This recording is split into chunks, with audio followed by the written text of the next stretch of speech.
নমস্কাৰ বন্ধুসকল, আপোনালোকে চাই আছে ক্ৰিকেট নিউজ। আজিৰ খেলখন আছে গুজৰাটৰ লগত পাঞ্জাব কিংছৰ আৰু এই খেলখন আৰম্ভ হ'ব সন্ধিয়া 7:30 বজাত। আপোনালোকে লাইভ চাব পাৰিব আৰু আমি চাই লম আহক প্লেইং 11।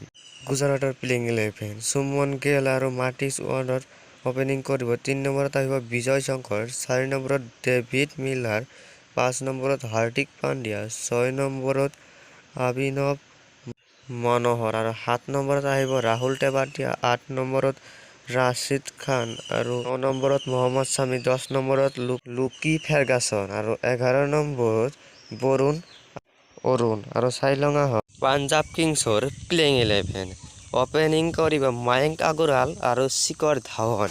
3 নম্বৰত আহিব জনি বেষ্টো, 4 নম্বৰত লিভিন লুইষ্টন, 5 নম্বৰত শ্বাহৰুখ খান আৰু 6 নম্বৰত আহিব ঋষি ধাৱন, 7 নম্বৰত আহিব অডিম স্মিথ, 8 নম্বৰত হাৰপ্ৰীত ভাৰ, 9 নম্বৰত কাগিছো ৰাবাডা, 10 নম্বৰত ৰাহুল চাহাৰ আৰু 11 নম্বৰ আজদীপ সিং। তো ভিডিঅ'টো যদি ভাল লাগিছে চেনেলটো ছাবস্ক্ৰাইব কৰিব আৰু বেল আইকনটো বজাই দিব। ধন্যবাদ।